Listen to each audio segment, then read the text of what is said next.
चला आज मस्तपैकी कोलबीचं आंबट बनवूया बघा. मुंडी नाही काढायची आहे, फक्त पाठीवरचं साल काढून घ्यायचं आहे. कोलबीचं मस्त मोठी मोठी आहे. एक बांगडा आहे तो पण टाकत आहे त्याच्यामध्ये.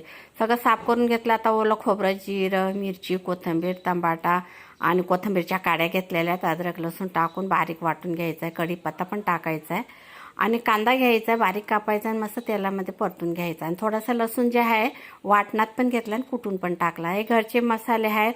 धनिया पावडर आहे, लाल तिखट, हळद, मीठ पण टाकून दिलेलं आहे. आता ते वाटण परतून घ्यायचं आणि त्याच्यानंतर खोबऱ्याचं वाटण टाकून कोलबी टाकून आणि बटाटा पण बॉईल करून घेतलेला आहे. बटाटा पण टाकायचा. बटाटा खूपच मस्त होता. आता चिंचेचं पाणी टाकायचं आहे. मीठ थोडं कमी झालं होतं म्हणून पुन्हा मीठ टाकलं आहे. तो वरनं एक बांगडा टाकून दिला आहे. खूपच मस्तपैकी कोलबी बटाटा झालेला आहे. व्हिडिओ आवडल्यास सबस्क्राईब करा, लाईक करा आणि कमेंटमध्ये सांगा. आणि भाताबरोबर तर ही भाजी आंबट खूपच मस्त लागते. चला तर या जेवायला.